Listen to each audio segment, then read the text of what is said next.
కడప నగరం గుండా ప్రవహించేటువంటి బుగ్గవంక ప్రమాదాలకు నిలయంగా మారింది. ప్రస్తుతం ఇక్కడ కడప నగరంలో ఉన్నటువంటి షామీరియా బ్రిడ్జ్, ఏదైతే షామీరియా దర్గా వద్ద బ్రిడ్జి అంటే వంతెన పనులు కొనసాగుతున్నాయి. వంతెన పనులు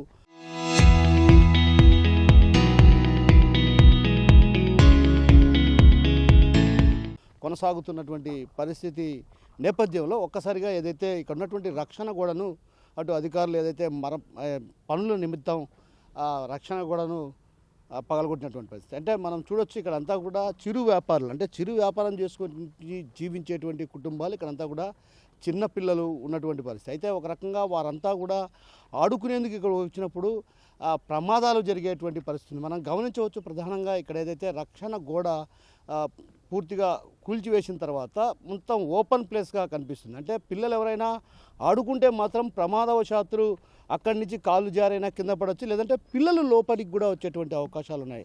అయితే ఈ నేపథ్యంలో ఏదైతే బ్రిడ్జి అంటే వంతెన నిర్మాణం చేస్తున్నటువంటి కాంట్రాక్టర్లు కొంత ప్రికాషన్స్ తీసుకోవాల్సినటువంటి ఆవశ్యకత ఎంతైనా ఉంది. నిన్న జరిగినటువంటి ఘటన ఏదైతే ఒక చిన్నారి బాలుడు ఇక్కడికి రావటం జరిగింది, ఆడుకుంటూ ఒక్కసారిగా ఇక్కడున్నటువంటి నీటి కుంటలో పడి మృత్యువాత పడినటువంటి పరిస్థితి. అంటే ఒక రకంగా కుటుంబాల్లో విషాద ఛాయలు అలుముకున్నటువంటి పరిస్థితి. అయితే ఈ నేపథ్యంలో మనతో పాటు కమ్యూనిస్టు పార్టీకి సంబంధించినటువంటి సిపిఎం నేతలు ఉన్నారు. వారిని అడిగి తెలుసుకునే ప్రయత్నం చేద్దాం. ఎందుకంటే ఇక్కడ ప్రమాదాలు నిలయంగా మారినటువంటి పరిస్థితి కాబట్టి ఎలా ప్రికాషన్స్ తీసుకోవాలి ఏంటి అన్నటువంటి విషయం అడిగి తెలుసుకునేందుకు ప్రయత్నం చేద్దాం. చెప్పండి అన్న, ఎలా చూడాలి? అసలు ఒక పక్క ఓపెన్గా ఉంది పూర్తిగా, పిల్లలు ఎవరైనా ఆడుకునేదానికి వస్తే మాత్రం ఖచ్చితంగా అక్కడ అడుగు పెడితే మాత్రం కాళ్ళు జారి కింద పడిపోయి మృత్యువాత పడేటువంటి పరిస్థితి. అంటే ఒక రకంగా ఎవరు కూడా గమనించేటువంటి పరిస్థితి కూడా లేదు. కడప నగరంలో బుగ్గవంక మీద చాలా బ్రిడ్జీలు ఏర్పాటయ్యాయి. ప్రధానంగా షామీరియా బ్రిడ్జి నుంచి, షామీరియా మసీద్ నుంచి గుర్రాలగడ్డ వైపు వెళ్ళేటువంటి దారిలో ఓ బ్రిడ్జి, చిన్న బ్రిడ్జి ఉండింది. దీని కారణంగా అది బాగా కిందే అయిపోయిన కారణంగా ఈ బ్రిడ్జి సందులో ప్రజానికం రాకపోకలు సాగించేవాళ్ళు. ఇటుపక్క స్కూళ్ళు ఉన్నాయి, ఈ స్కూళ్ళకి వెళ్ళడానికి అటువైపు నుంచి పిల్లలు తూమకుండా దూరి వచ్చేటువంటి పరిస్థితి కనిపించింది. దీన్ని నివారించడం కోసం అనేక దఫలుగా మేము పెద్ద ఎత్తున ఆందోళన చేశాము. ఆందోళన చేసే క్రమంలో అన్ని పార్టీలు కూడా ఈ పోరాటంలో ప్రత్యక్షంగా పాల్గొన్నాయి. ఆ సందర్భంగా కూటమి ప్రభుత్వం అధికారంలోకి వచ్చిన తర్వాత ఈ బ్రిడ్జిని వెంటనే పూర్తి చేయడానికి మేము ముందుకు వస్తాం, ఏడాదిలోపు 6 నెలలలోపు మేము పూర్తి చేస్తామని చెప్పి ఇప్పుడున్నటువంటి ఎమ్మెల్యే గారు, టీడీపీ నాయకులు ప్రకటించారు. వరుసగా సమీక్షలు చేశారు. మేము అడుగుతున్నది ఇన్ని రోజుల నుంచి మీరు వరుసగా సమీక్ష చేసి వేగవంతంగా బ్రిడ్జిని పూర్తి చేస్తామని చెప్పి ప్రయత్నం చేస్తామని హామీ ఇచ్చారు, వెంటబడ్డారు. కానీ రీసెంట్గా ఎందుకు దీన్ని ఆగిపోయిందో ముందు దానికి కూటమి నేతలు, ఇక్కడున్న ఎమ్మెల్యే గారు సమాధానం చెప్పాలి. ఎందుకంటే నిన్న చిన్నపిల్లవాడు చనిపోవడానికి కారణం కూటమి నేతలు, అధికారులు, కాంట్రాక్టర్ బాధ్యత వహించాలి. ఎందుకంటే ఇక్కడ రక్షణ చర్యలు లేవు. రక్షణ చర్యలు లేకపోవడం కారణంగా చిన్నపిల్లలు వాళ్ళకేమీ తెలియదు కాబట్టి ఆడుకోవడానికి వచ్చి పొరపాటున జారిపడ్డారు. జారిపడడానికి కారణం ఎవరు?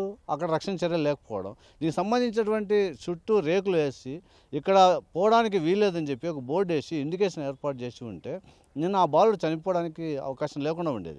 కానీ అలాంటి చర్యలు ఏవి తీసుకోకపోవట్లేదు. పైగా ఎమ్మెల్యే గారేమో మేము చాలా సీరియస్గా, సిన్సియర్గా పనిచేస్తామని చెప్తున్నారు. మీ సిన్సియారిటీ ఇక్కడ కనిపిస్తుంది. పిల్లాడు చనిపోతుంటే మీరు మాత్రం ఎందుకు వెంటబడ్డలేదు? అసలు ఇక్కడ రక్షణ చర్యలు తీసుకోవడానికి మీరు ఎందుకు సీరియస్గా కాన్సన్ట్రేట్ చేయలేదు? కాంట్రాక్ట్ మీద ఎందుకు ఒత్తిడి చేయలేదు? మీ కమిషనర్, ఇంతకుముందు ఉన్నటువంటి అడిషనల్ కమిషనర్ రాకేష్ గారు కమిషనర్గా ఉన్నటువంటి ఆయన మీ చుట్టూ మీ పక్కలో నిలబడుకొని తిరుగుతూ ఉంటాడు. మరి అట్లా తిరిగేటువంటి వ్యక్తికి మీరు సిన్సియర్గా తీసుకొని అమలు చేయడానికి, పూర్తి చేయడానికి ప్రయత్నం చేస్తున్నటువంటి విషయంలో ఎందుకు ఈ రకంగా రక్షణ చర్యలు చేపట్టడం లేదు? మీరు సమాధానం చెప్పాలి. దీనికి మీరు కూడా బాధ్యత వహించాల్సి వస్తుందని చెప్పాలి. ఎందుకంటే ఇక్కడ ఎక్కువ మంది ఉన్నటువంటి ప్రజలు పనికి పోతేనే కడుపు నిండే పరిస్థితి కనిపిస్తూ ఉంది. వీళ్ళంతా తోపుడు పనులు, లేకపోతే చిన్న చిన్న వ్యాపారాలు, చెక్కులాలు ఇట్లాంటివన్నీ తయారు చేసుకొని జీవనం సాగించేటువంటి ప్రజలు ఇక్కడ ఉన్నారు. ఇంత పేదరికంలో ఉన్నటువంటి ప్రజలకు నివాసం ఉంటున్నటువంటి ప్రాంతాల్లో మీరు సరైన శ్రద్ధ పెట్టకపోవడం కానీ ఈ ఘటనలు జరుగుతున్నాయి. మేము ఒకటే చెప్పదలుచుకున్నాం, మీరు ఇంకా నిర్లక్ష్యం చేస్తూ పోతే ఇంకా 2-3 ఘటనలు జరగడానికి ఇక్కడ ఆస్కారం ఉంది. దాన్ని నివారించడానికి మీరు తక్షణమే చర్యలు తీసుకోవాలి. రక్షణ చర్యలు చేపట్టి చుట్టూ కాంపౌండ్ వాళ్ళకు ఏర్పాటు చేయడానికి ప్రయత్నం చేయాలి. ఈ పెండింగ్లో ఉన్నటువంటి బ్రిడ్జిని కూడా వెంటనే పూర్తి చేసి ప్రజానికానికి అందుబాటులోకి తీసుకురావాలి. ఎందుకంటే వర్షాకాలం వస్తుంది. ఈ వర్షాకాలంలో వర్షం ఎక్కువైతే ఈ పనులు కూడా ఆటంకం ఏర్పడేటువంటి అవకాశం ఉంది. కాబట్టి దీన్ని సీరియస్గా తీసుకొని ఎమ్మెల్యే గారు, కమిషనర్ గారు దీన్ని సంబంధిత ఇంజనీరింగ్ అధికారులతో మాట్లాడి పనిని వేగవంతం చేయాలి, సమస్యను పరిష్కారం చేయాలని, ప్రజలకు అందుబాటులోకి తీసుకోవాలని చెప్పి మేము కోరుతా ఉన్నాం. సో మాజీ కార్పొరేటర్ ఉన్నారు, ఆయన అడిగి తెలుసుకునే ప్రయత్నం చేద్దాం. ఎందుకంటే ఇక్కడ ఈ ప్రాంతానికి ఆయన స్థానికంగా కార్పొరేటర్గా కూడా వ్యవహరిస్తున్నటువంటి పరిస్థితి. ఈ నేపథ్యంలో అసలు నిన్న ఏం జరిగింది ఈ విషయం అడిగి తెలుసుకుందాం. చెప్పండి, అసలు నిన్న ఇది. నమస్కారం అండి. ముందుగా నేను మన మీడియా మిత్రులందరికీ దీని గురించి నిన్న ఈ వార్త వినంగానే నాకు అసలు ఏం చేయాలో అర్థం కాక, ఆ పిల్లవాడు ఒక తండ్రి తల్లిదండ్రులు మా ఇంటి దగ్గరలోనే ఉంటారు, అంటే మన సందులోనే ఉంటారు వాళ్ళు. పాపం నాన్న వచ్చి ఒక షాప్లో పనిచేస్తాడు, చిన్న షాప్లో. వాడు ఏదో ఆ అబ్బాయి అన్నదమ్ములు వాళ్ళు, ఒక పెద్దోడు వచ్చి యూసుఫ్ అని, ఇంకొక చిన్నోడు యూనుస్ అని, ఇద్దరు కలిసి వచ్చి ఇక్కడ దీని గురించి ఇక్కడ ఆరా తీస్తే మన ఎదురుగానే ఒక షాప్ అబ్బాయి ఉన్నాడు. ఇద్దరు పోయి ఇంకా ఏదో చూసేదానికో ఏదో ఆడుకుంటే, ఆ పిల్లోడు ఆ చిన్న తమ్ముడు కింద ఎప్పుడు నీళ్ళలో పడిపోయిన తర్వాత ఆ పెద్ద పిల్లోడు పాపము ఏదో భయపడి అరుచుకుంటా రోడ్డు పైకి వచ్చి అక్కడ చెప్తానే ఆ అబ్బాయి ఇమీడియట్గా మనకు కాల్ చేసి ఇట్లా జరిగిందని చెప్తే, ఇమీడియట్గా అప్పుడు మనకు కూడా ఏమో అసలు ఎక్కడ పడినాడు ఏమో పిల్లోడు చెప్పకపోవడం లేదు, అంతా అయోమయంగా ఉంటే అప్పుడే ఆ రెస్క్యూ వాళ్ళకు ఫోన్ చేసి పిలిపించి వాళ్ళు వచ్చి ట్రై చేసి ఇక ఒక అర్ధ గంట ఒక 40 మినిట్స్ ట్రై చేసిన తర్వాత ఏదో హుక్ వేస్తే ఆ అబ్బాయి తగిలిన తర్వాత అప్పటికప్పుడే ఈ అంబులెన్స్ పిలిపించి 108 పిలిపించి అప్పుడే వేసుకుపోయి రిమ్స్ కాడిపోతే అప్పటికే ఆల్మోస్ట్ ఆల్ కంప్లీట్ అయిపోయింది. అసలు అబ్బాయికి ఏం లేదు అసలు ముందుగా ఇంకా ఫస్ట్ ఆఫ్ ఆల్ ఏమంటే ఒక 2 రోజులు బిఫోర్ వాళ్ళు చెప్తారు ఇక్కడ ఎదురుకుండే అబ్బాయి 2 రోజులు బిఫోర్ ఒక చిన్న పాప ఇట్లే సేమ్ పొజిషన్లో వచ్చి పడిపోయింది. అప్పుడే ఎవరో చూసుకుని అది ఇన్ఫర్మేషన్ ఇస్తేనే ఆ అబ్బాయి తొందరగా వచ్చి ఆ పాపని తీసుకుని లాగిపోతేనే ఒక 2 రోజుల ముందునే మనము ఒకసారి కమిషనర్ గారికి ఫోన్ చేసి, మేడం ఇట్లా ఇది ఉంది పరిస్థితి, ఇక్కడ చాలా ట్రబుల్స్ ఉన్నాయి, ఇక్కడ ఏదన్నా ఒక సేఫ్టీ మెజర్స్ తీసుకుని కొద్దిగా ఏదన్నా ఒక ర్యాంప్ మాదిరిగో లేకపోతే ఒక రేకులో ఏదన్నా ఒక ఏదో ఒకటి సేఫ్టీ మెజర్ చేసుకుని చేస్తామంటే తప్పకుండా చెప్పిన తర్వాత వాళ్ళు ఏం దాన్ని పట్టించుకుంటారో లేదో అని అర్థం కాలేదు. ఇంకొకటి ఏమంటే ఇక్కడ మెయిన్ రీజన్ ఏమంటే ఒక షెడ్ ఉన్నాయి పక్కన కన్స్ట్రక్షన్ వర్క్, ఎప్పుడో ఒక 3 months బిఫోరే ఎప్పుడో స్టాప్ అయిపోయింది ఈ వర్క్. అందుకు ఈ వర్కర్స్ కూడా ఎవరు లేరు, ప్లస్ ఏమంటే వాచ్మెన్ అనేవాడు కూడా ఎవరు లేరు ఇక్కడ. అసలు ఇక్కడ ఇప్పుడు కూడా చూడండి, ఈ రోజు కూడా ఒక్క మనిషి లేడు ఇక్కడ. ఇంత పెద్ద వర్క్ ఇక్కడ ఉంది కాబట్టి, ఇక్కడ మెటీరియల్ ఉంది అంత ఉంది, ఒక్క వాచ్మెన్ లేడు. ఇప్పుడు పిల్లోళ్ళు ఇంకా ఇవన్నీ దాటుకొని రావడం అంటే ఎందుకు రావడం, తప్పకుండా వస్తారు. ఇది ప్రమాదం అసలు కంపల్సరీ జరుగుతుంది ప్రమాదం ఇక్కడ. ఇంకొకటి ఏమంటే ఈ వాచ్మెన్ లేని దానివల్ల అసలు ఇంకా ఈ చిన్న పిల్లలకు అసలు కొనుక్కునే దానికి వస్తారు. ఇక్కడ షాప్ ఉంది ఒకటి, ఆ కొనుక్కునే దానికి వస్తారు, కొనుక్కునే దానికి వచ్చి ఇంకా చూసేదానికి ఇక్కడ వస్తారు. మెయిన్ రీజన్ ఇక్కడ ఏమంటే ప్రికాషన్స్ అనేది అసలు ఆ నామ్స్ ప్రకారంగా కాంట్రాక్టర్ కానీ ఆ సంబంధిత అక్కడ అధికారులు కానీ దీనిపైన దృష్టి పెట్టి అసలు ఎందుకు ఇంత పని ఇక్కడ డిలే అవుతూ ఉంది, దేనివల్ల అవుతూ ఉంది, డిలే అవుతూ ఉంది అంటే దానికి ప్రికాషన్గా మనం ఏమన్నా దీనికి సేఫ్టీ మెజర్స్గా ఏమన్నా, ఎందుకంటే ఇప్పుడు 24 గంటలు ఇది ఇక్కడ మన మోచంపేట కాడి నుంచి పాత బస్టాండ్, మోచంపేట నుంచి షార్ట్ కట్గా మనకు పాత బస్టాండ్కి వెళ్ళాలంటే ఇదే రూట్. అందరూ ఇంకా ప్రత్యేకంగా ఏమంటే ఈ రూట్లో వచ్చేసి దగ్గరికి వెళ్ళిపోతామని చెప్పి ఇక్కడికి ఈ రూట్ బాగా వస్తామంటారు.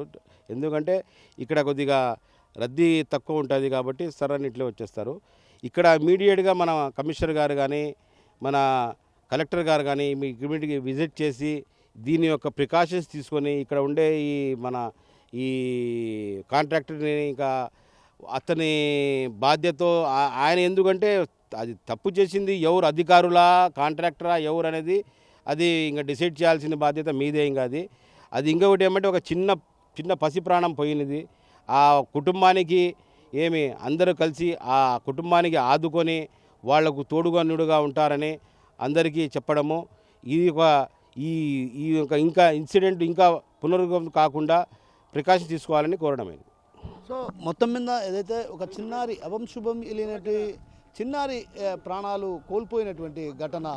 అయితే ఓ రకంగా ఇక్కడ మనం చూస్తే ఆ ప్రాంతంలో నివసించే వాళ్ళంతా కూడా కూలీ పనులు చేసుకొని, అంటే ఓ రకంగా రెక్కాడితే కానీ డొక్కాడనటువంటి పరిస్థితి. వీళ్ళంతా కూడా ఇక్కడ నివాసం ఉంటున్న వాళ్ళంతా కూడా ప్రస్తుతం తోపుడు బండ్లు, అదేవిధంగా చిరు వ్యాపారులు, అంటే చిరు వ్యాపారులు ఇక్కడ వ్యాపారం చేసుకుంటూ జీవనం సాగిస్తున్నారు. వీళ్ళందరికీ కూడా చిన్న పిల్లలు ఉన్నారు కాబట్టి ఈ చిన్న పిల్లలు ఇక్కడికి రావటం వల్ల, అంటే ఓ రకంగా ఓపెన్ ప్లేస్ కాబట్టి మనం చూడొచ్చు. ఇక్కడ అంతా కూడా గమనిస్తే ప్రధానంగా ఎక్కడ కానీ రక్షణ అనేది లేదు. అంటే ఓ రకంగా కేవలం అక్కడ ఒక తాడులాగా కట్టి వదిలేశారు. చిన్నారులు ఎవరైనా సరే తొంగి చూసినా కూడా జారిపోయి పడేటువంటి పరిస్థితి. అయితే మరో మాజీ కార్పొరేటర్ ఉన్నారు, ఆయన అడిగి తెలుసుకునే ప్రయత్నం చేద్దాం. ఎందుకంటే ఇక్కడ అంతా కూడా చిన్నపిల్లలు నివాసం ఉన్నటువంటి ప్రాంతం కాబట్టి ఎలాంటి ప్రికాషన్స్ తీసుకోవాలి ఏంటన్నటువంటి విషయం ఆయన అడిగి తెలుసుకునే ప్రయత్నం చేద్దాం. చెప్పండి. చాలా బాధాకరమైనటువంటి సంఘటన నిన్న జరిగింది. మేమైతే ముందుగా వారి తల్లిదండ్రులైనటువంటి వారికి నా యొక్క సానుభూతిని, మరి చనిపోయినటువంటి ఆ చిన్నారి ఆ అబ్బాయికి ఆత్మకు శాంతి కలగాలని, ఆ అల్లా జన్నతుల్ ఫిర్దోస్లో అతనికి. మరి ఇక్కడ గత 2 సంవత్సరాల నుండి ఇక్కడ బ్రిడ్జి కడతామని చెప్పి కడుతూనే ఉన్నారు. 2 సంవత్సరాల పుణ్యకాలం అయిపోయింది. ఆ తర్వాత ఇక్కడ ఉన్నటువంటి కాంట్రాక్టర్ గారు కానివ్వండి, కమిషనర్ గారు కానివ్వండి, ఇరిగేషన్ డిపార్ట్మెంట్ వారు కానివ్వండి, ఇక్కడ పని జరిగేటప్పుడు మనుషులు ఉంటారు, వాచ్మెన్ ఉంటాడు, ఇంకొకరు ఉంటారు. పని జరగనప్పుడు ఇక్కడ ఏం చేయాలంటే హెచ్చరిక బోర్డు పెట్టాలా.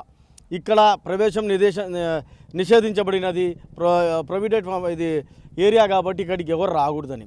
మీరు ఇప్పటికిప్పుడు గమనిస్తే నిన్న సంఘటన జరిగి చిన్నారి నిండు 5 సంవత్సరాలు కూడా నిన్నటువంటి అబ్బాయి నూరేళ్ళు నిండిపోయినాయంటే ఎంత బాధాకరం.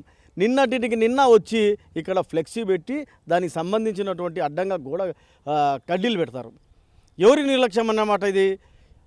కార్పొరేషన్ది కాదా? కాంట్రాక్టర్లది కాదా? ఇరిగేషన్ డిపార్ట్మెంట్ది కాదా అని మేము ప్రశ్నిస్తున్నాం. మరి ఇక్కడ ఆ పిల్లోడు చనిపోవడానికి గల కారణాలను వెతుక్కుంటుంటే ఈరోజు కేసు పెట్టడానికి కూడా వాళ్ళు ముందుకు పోవాలంటే భయపడుతున్నారు. మరి ఎందుకు భయపడుతున్నారు అనేది నాకైతే అర్థం కావడంలా. మేమైతే 1 టౌన్కి పోయాం, 1 టౌన్లో అడిగిన తర్వాత వారు వచ్చి ఇక్కడ సర్వే చేసి మరి పంచనామా చేస్తున్నారా, మరి ఏం చేస్తున్నారో అయితే మాకైతే తెలియదు. కానీ వచ్చి ఇక్కడ వాళ్ళు ఏదేదో రాసుకొని పోయినారు. మేమైతే ఆ కుటుంబానికి ఆ బాబుని తీసుకుని వచ్చి అయితే ఇవ్వలేం. మేమైతే తప్పకుండా ఈ రాష్ట్ర ప్రభుత్వాన్ని, ఇక్కడ ఉన్నటువంటి కమిషనర్ గారిని, కాంట్రాక్టర్ గారిని ఒకటే అడుగుతున్నాం, వారికి న్యాయం చేయండి. ఆ పిల్లోనికి చనిపోయిన కుటుంబానికి ఏదైనా సరే వారికి 25 లక్షల రూపాయలు ఎక్స్గ్రేషియా వచ్చే విధంగా, ఒకరికి ఆ కుటుంబంలో ఉద్యోగం ఇచ్చే విధంగా చేయాలని తెలియజేస్తున్నాం. ఇక్కడ జరిగినటువంటి సంఘటన చూడండి. అక్కడ ఇప్పుడు కూడా ముసలాయన వచ్చేస్తున్నాడు. ఇక్కడి నుంచి ఆడికి తిరిగేటప్పుడు ఏదైనా ప్రమాదం జరిగితే ఇంత పెద్ద గుంత దోగి పెట్టేసినారు. గోడ అయిపోయింది. గోడ పుణ్యమా అని జగన్మోహన్ రెడ్డి గారి పుణ్యమా అని కట్టేసేయడం జరిగింది. కానీ ఈ బ్రిడ్జిలకు ఇంత నిర్లక్ష్యం ఎందుకు? 24 నెలలు అవుతున్నాయి. 6 నెలల్లో కట్టిస్తామన్నటువంటి ఈ బ్రిడ్జిలను ఇప్పటికి 24 నెలలైనా కూడా ఎక్కడ వేసిన గొంగలి అక్కడే ఉంది. కేవలం ఈ పిల్లలు సగం కట్టేసి ఈరోజు సగం కూడా పూర్తి కాల, ఊరికి కట్టేశారు. ఇక్కడైతే ఇంకా పనే జరగడం లేదు. మరి దీనికి ఎవరు బాధ్యులు? నిండు 100 ఏళ్ళు ఆ పిల్లోడు బతికుంటే ఒక ఐఏఎస్ఓ, ఐపీఎస్ఓ, డాక్టరో, ఇంజనీరో, రాజకీయ నాయకుడో, లేదా ప్రజాసంఘం ప్రజలకు సేవ చేసేదానికి ఏదన్నా మంచి భవిష్యత్తు ఉన్నటువంటి ఆ చిన్నారిని చూస్తే కళ్ళలో నీళ్ళు వస్తున్నాయి, కడుపు తరుక్కుపోతుంది. అటువంటి పిల్లోడిని ఈరోజు మేమైతే ఇవ్వలేం. కానీ వారి ఆత్మశాంతి కలగాలని, వారి కుటుంబము ధైర్యంగా ఉండాలని మా పక్షాన అయితే తప్పకుండా వైఎస్ఆర్ కాంగ్రెస్ పార్టీ పక్షాన మేము ఆ కుటుంబానికి ఎల్లవేళలా అండగా ఉంటామని తెలియజేసుకుంటున్నాం. సో మరొకరున్నారు, వారిని అడిగి తెలుసుకునే ప్రయత్నం చేద్దాం. వారిని అడిగి తెలుసుకునే ప్రయత్నం చేద్దాం. చెప్పండి, అసలు షామీరియా వంతెనకు సంబంధించి నిర్మాణ పనులు జరుగుతున్నాయి, ఎలాంటి ప్రికాషన్స్ తీసుకోకూడదు? అంటే ఇప్పుడు మనం చూడొచ్చు అక్కడ ఆ చిన్నారి కూడా ఒక్కతూరి మన వీడియో జర్నలిస్ట్ రాము ఒకతూరి చూపిస్తాడు. చూడండి, అక్కడ ఆ చిన్నారి పాప వచ్చింది. అంటే ఆ పాప దాటుకోవడానికి వచ్చిందా లేకుంటే చూడడానికి వచ్చిందా తెలియదు.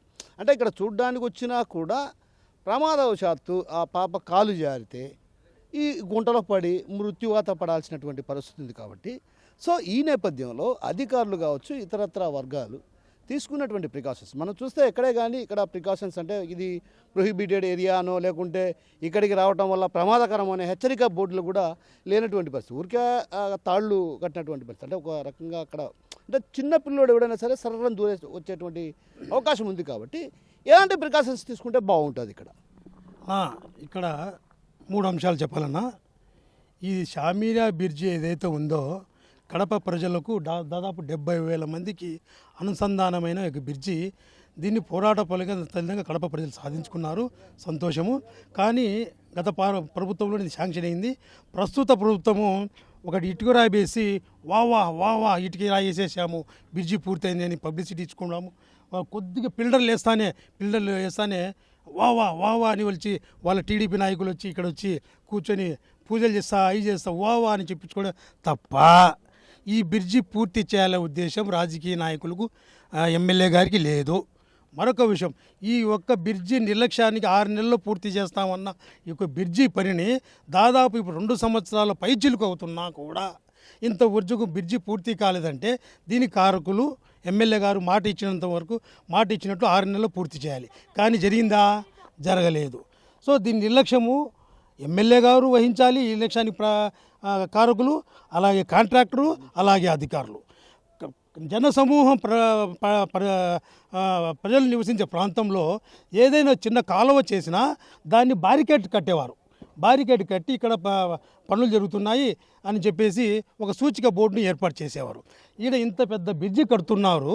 ఇంత పెద్ద దాదాపు 30 అడుగులు 25 అడుగులు ఉన్న గుంతల్లో నీటిలో మురికి నీరు, ఇది మంచినీరు కాదండి, ఇది మురికి నీరు వచ్చి చేరుతున్నది. ఇక్కడ ఇటువంటి గుంతలు ఏర్పడుతున్నాయి. ఈ గుంతలలో నిర్మాణం జరిగేటప్పుడు కనీసం అక్కడ రేకులు లాంటిది ఒక గోడ కట్టి ఇక్కడ నిర్మాణం చేయాలి. యాక్చువల్గా దాని కనీస బాధ్యతగా కాంట్రాక్టర్ కూడా నిర్వర్తించలేదు. పైగా అధికారుల నిర్లక్ష్యం కూడా ఇక్కడ కనబడుతుంది. ఇక్కడ పనులు జరుగుతున్నాయి, దాని నాణ్యత ఎట్లా జరుగుతుంది, దాన్ని టెస్టులు ఏమైనా జరుగుతున్నాయా, తప్పులు ఏమైనా జరుగుతున్నాయని చెప్పేసి కడప కార్పొరేషన్ సిబ్బంది కూడా దీన్ని పర్యవేక్షించిన పాపాన పోలేదు.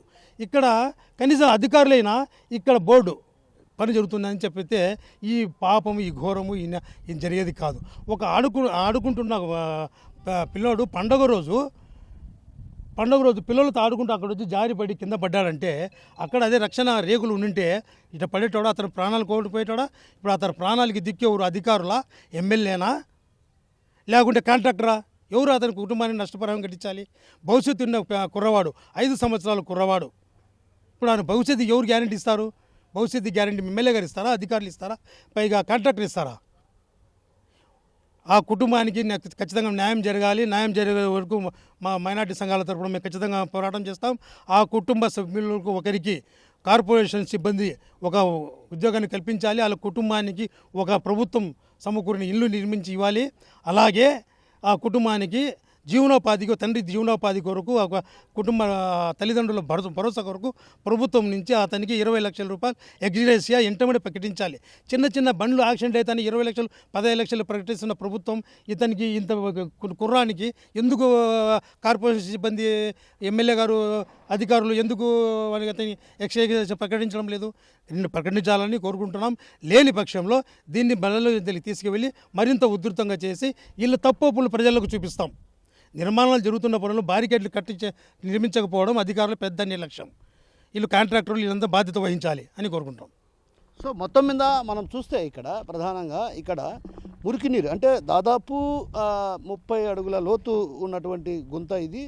ఇక్కడ మనం ఏదైతే చిన్నారులు అంటే ఇక్కడ ఉన్నటువంటి ప్రాంతవాసులంతా కూడా మనం చూస్తే విజువల్స్లో కూడా ఇక్కడ మనం గమనిస్తే అది రోడ్డు. ఆ రోడ్డుకు ఆనుకోనే ఈ వంతెన నిర్మాణ పనులు జరుగుతున్నాయి. అంటే ఒక రకంగా ఇక్కడంతా కూడా తోపుడు పనులు, అదేవిధంగా చిరు వ్యాపారులు, ఎవరైతే చిరుతిండ్లకు సంబంధించినటువంటి వ్యాపారం చేసుకొని జీవనం సాగించేటువంటి వారు ఎక్కువగా నివాసం ఉంటారు. కాబట్టి ఖచ్చితంగా ఆ పిల్లలు సాయంత్రం అయితేనే ఆడుకోవడానికి ఖచ్చితంగా ఈ ప్రాంతంలో తిరుగుతూ ఉంటారు. ఎవరో ఒక పిల్లోడు అటువైపు నుంచి వచ్చి ప్రమాదవశాత్తు ఇప్పుడు మనం గమనిస్తే పూర్తిగా అక్కడ చిన్నారి వచ్చేటువంటి వీలు ఉన్నటువంటి విధంగా అక్కడ పరిస్థితి ఉంది. గమనిస్తే మనం ప్రధానంగా గమనిస్తే ఆ చిన్నారి చిన్నగా అటువైపు వచ్చి తొంగి చూసా కూడా ప్రమాదవశాత్తు కాలు జారి కింద పడివే ప్రాణాలు కోల్పోవాల్సినటువంటి పరిస్థితి కనిపిస్తుంది. కాబట్టి దీనిపైన అధికారులు ఎందుకు ప్రత్యేకమైన దృష్టి సారించడం లేదు? ఒకవైపు వంతెన నిర్మాణం జరగాల్సినటువంటి వంతెన నిర్మాణం ఇప్పటికి కూడా పూర్తి కాని పరిస్థితి. అయితే పూర్తి కానిటువంటి పరిస్థితి ఉన్న నేపథ్యంలో దీనిపైన ప్రధానంగా ఎందుకు అధికారులు దృష్టి సారించడం లేదన్నది కొంత పలువురు వాదనలు వినిపిస్తున్న పరిస్థితి. అయితే ఈ నేపథ్యంలో ఇప్పటికైనా ఏదైతే జరిగినటువంటి నష్టాన్ని ఎవరూ పూడ్చలేరు. అయితే ఈ నేపథ్యంలో ఇప్పటికైనా అధికారులు ఒక రకంగా ప్రత్యేకమైన దృష్టి సారించాలన్నటువంటి భావన అటు పలువురు వ్యక్తం చేస్తున్నటువంటి పరిస్థితి కనిపిస్తుంది. ఈ నేపథ్యంలో మనతో పాటు మరో మాజీ కార్పొరేటర్ ఉన్నారు, ఆయన అడిగి తెలుసుకునే ప్రయత్నం. చెప్పండి, అసలు ఎలా చూడాలి చిన్నారి ఈ ప్రాణాలు కోల్పోయినటువంటి ఘటన? అంటే ఒక రకంగా అటు పూర్తి స్థాయిలో విషాద ఛాయలు అలుముకున్నాయి. అయితే ఇప్పటికి కూడా మనం చూస్తే ఇక్కడెక్కడ కూడా ప్రికాషన్స్ తీసుకోలేదు.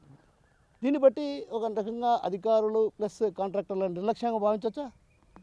మొట్టమొదటిగా ఆ చిన్నారికి మా సంతాపం తెలుపుతున్నాము.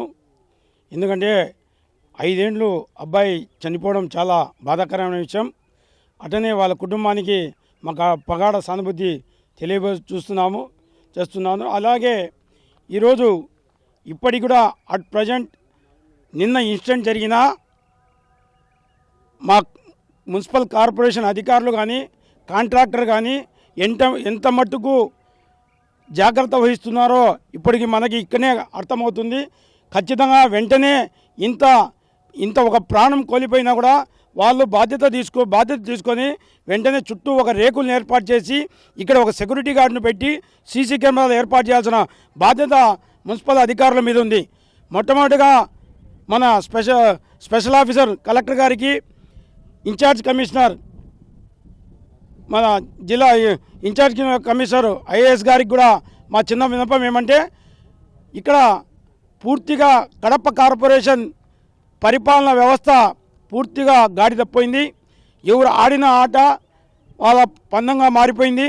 ఇక్కడ మనకు కడప కార్పొరేషన్లో సూపరింటెండెంట్ ఇంజనీర్ ఎస్సీ లెవెల్లో ఉన్నా కూడా ఇంత నిర్లక్ష్య ధోరణిగా ఇంత పర్యవేక్షణలో లోపంగా కూడా ఉండడం చాలా బాధాకరమైన విషయం.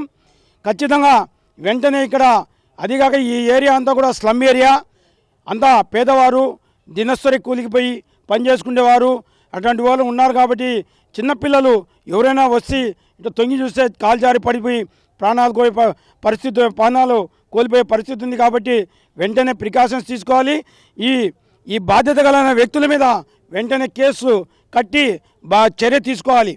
ఇంతటి వరకు కూడా కేసు రిజిస్టర్ కాలేదంటే ఎంత మటుకు అధికార పార్టీ ఒత్తిడి ఉందో అర్థమవుతోంది. ఖచ్చితంగా ఇంతవరకు అధికార పార్టీ నాయకులు కానీ స్థానిక ఎమ్మెల్యే గారు కానీ ఎవరు వచ్చి వారి కుటుంబాన్ని పరామర్శించి వాళ్లకు ఎక్స్రేషియా కానీ వాళ్ళ ప్రభుత్వం తరపు నుండి ఒక భరోసా ఇప్పిస్తామనే పరిస్థితి ఇంతవరకు కనపడడం లేదు.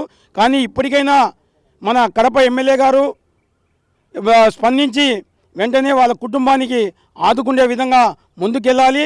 ఎందుకంటే మా డిమాండ్ ఒకటే, వాళ్ళ కుటుంబానికి ప్రభుత్వం తరపున ఇప్పిస్తారా కాంట్రాక్టర్ తరపున ఇప్పిస్తారా అది కాదు, 25 లక్షల రూపాయలు వాళ్ళకు ఆర్థిక సాయం అందించి ఒక గృహము మన ఆల్రెడీ వైఎస్ఆర్ కాలనీలో ఇళ్ల స్థలాలు ఉన్నాయి, వాళ్ళకు స్థలం ఇచ్చి ఇల్లు కూడా కట్టించాల్సిన బాధ్యత అవుట్సోర్సింగ్లో కార్పొరేషన్లో వాళ్ళ కుటుంబంలో ఒకరికి ఉద్యోగం ఇప్పించాలి. ఎందుకంటే వాళ్ళ తండ్రి గారు 14 లేసే పూల వ్యాపారం చిన్న పూల మండీలో పోయి పని చేసుకునే పరిస్థితి. కాబట్టి ఇటువంటి కుటుంబానికి మనం అందరం అండగా ఉండాలి. ఇప్పటికైనా మున్సిపల్ అధికారులు వెంటనే ప్రికాషన్స్ తీసుకొని చుట్టూ బౌండరీ మాదిరి నిర్మించి పనులు వెంటనే ప్రారంభించి వెంటనే పూర్తి చేయాలని డిమాండ్ చేస్తున్నాం. సో మొత్తం మీద ఏదైతే వ్యవహారం అంటే ఓ రకంగా ఘటన చిన్నారి ప్రాణాలు కోల్పోయినటువంటి ఘటన జరిగినా కూడా అధికారుల తీరు ఎక్కడైతే మారలేదు. కాబట్టి అధికారుల తీరు మార్చుకోవాలి. స్పెషల్ ఆఫీసర్ పాలనలో ఉన్నటువంటి నేపథ్యం కాబట్టి స్పెషల్ ఆఫీసర్ దీనిపైన ప్రత్యేకమైన దృష్టి సారించాలి. ఎందుకంటే ఇక్కడ అంతా కూడా చిన్నారులు వెళ్ళేటువంటి పరిస్థితి కాబట్టి, చిన్నారులు ఆడుకునేటువంటి పరిస్థితి ఉంది కాబట్టి దీనిపైన ప్రత్యేకమైన దృష్టి సారించి ప్రికాషన్స్ తీసుకునే విధంగా చర్యలు తీసుకోవాలి. అదేవిధంగా ఏదైతే ప్రాణాలు కోల్పోయినటువంటి చిన్నారి కుటుంబంలో విషాద ఛాయలు నిలుపుకున్నాయి కాబట్టి ఆ కుటుంబాన్ని ఆదుకునే దిశగా కూడా చర్యలు తీసుకోవాల్సినటువంటి అవసరం ఎంతైనా ఉందంటూ కూడా మనతో పాటు ఉన్నటువంటి పలువురు మాజీ కార్పొరేటర్లు అదేవిధంగా ప్రజా సంఘాల నేతలు చెప్తున్నారు. కెమెరా పర్సన్ రాముతో కిషోర్, RTV, కడప నుంచి.